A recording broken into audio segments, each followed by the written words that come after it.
Hey, this is Jack Deragon with Lehigh Men's Lacrosse and coaching through cancellation.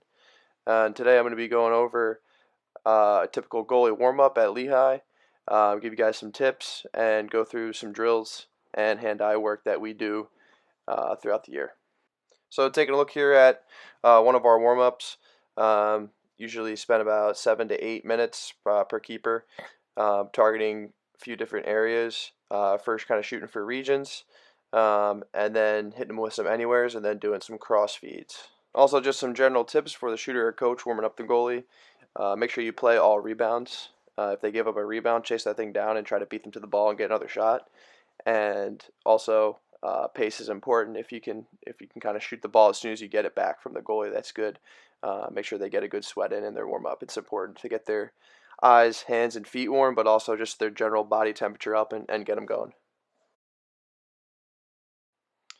So in the goalie warm up here, usually like to take about 3 shots at each spot: stick side high, stick side hip, off stick hip, right foot, left foot, and some bouncers.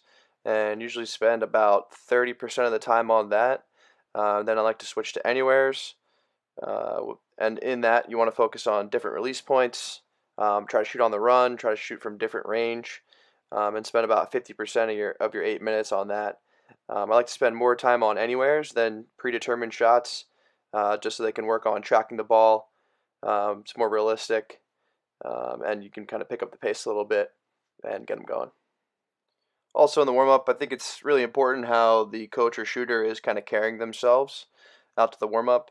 If you're in a good mood, if you're really slinging the ball, kind of getting out of your comfort zone with some shots, maybe. I think the goalie will realize that. If you think about it, the warm ups can add up. You warm up your goalie before pretty much every practice or every session that you do.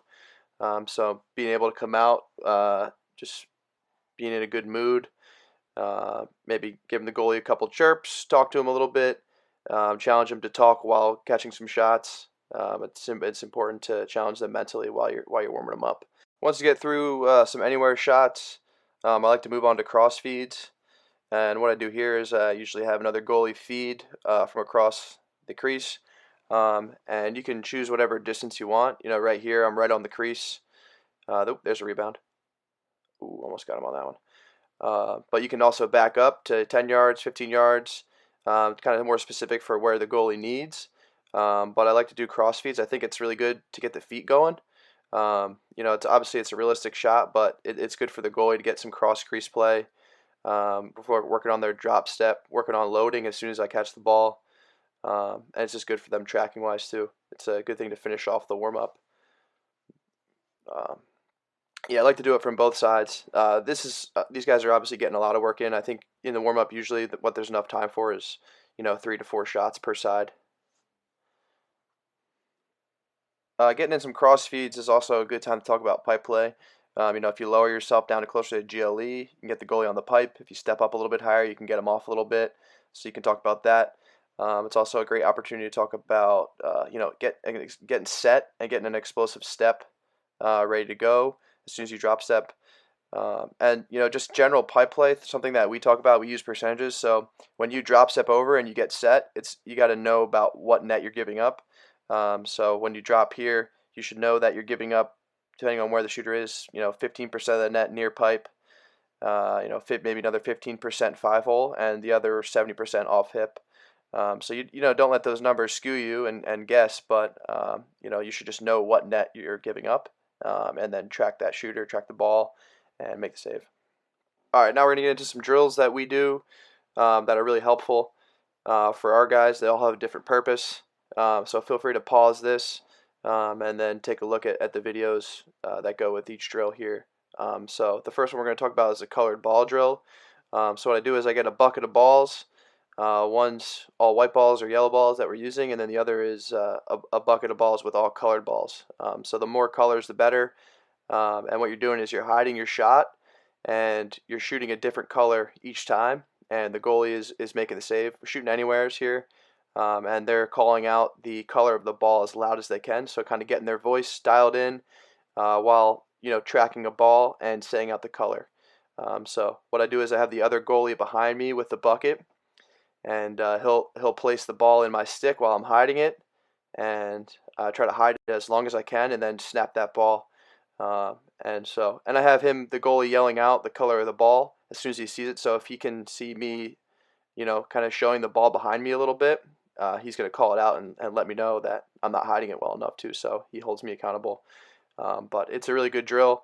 Something we talk about in our goalie room here is just you got to be able to see the ball in the mesh to make the save. So shooters are getting better at hiding the ball. Their release points are different. They're moving their bodies in certain ways. If we can find the ball in the mesh of the shooter, we're going to give ourselves a better chance to make that save. So this is a colored ball drill using a ton of different colors.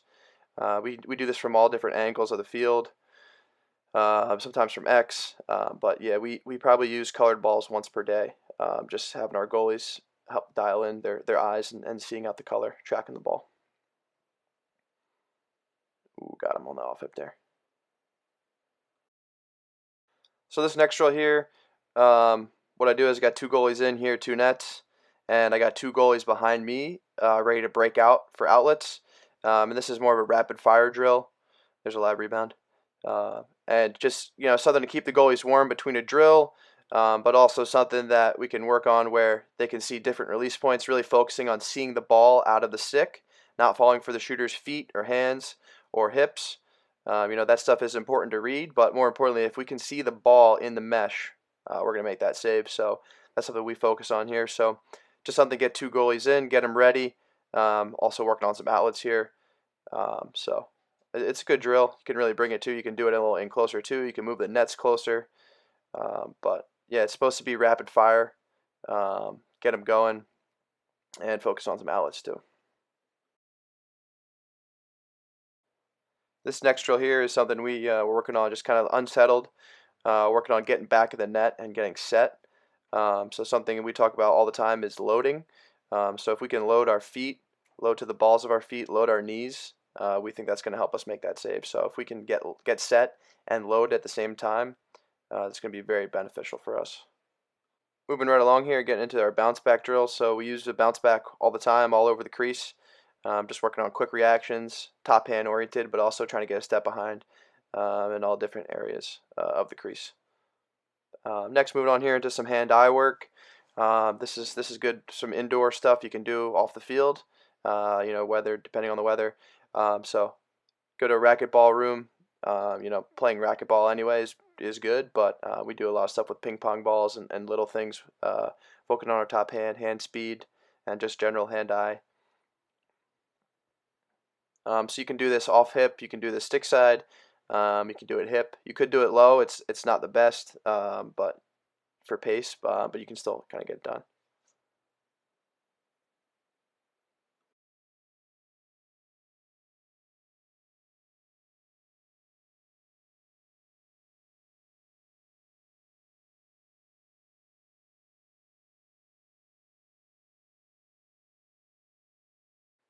This next drill here is just some colored balls, tossing them at him, and then the guy tossing them will just yell out a color, and he has to grab that ball.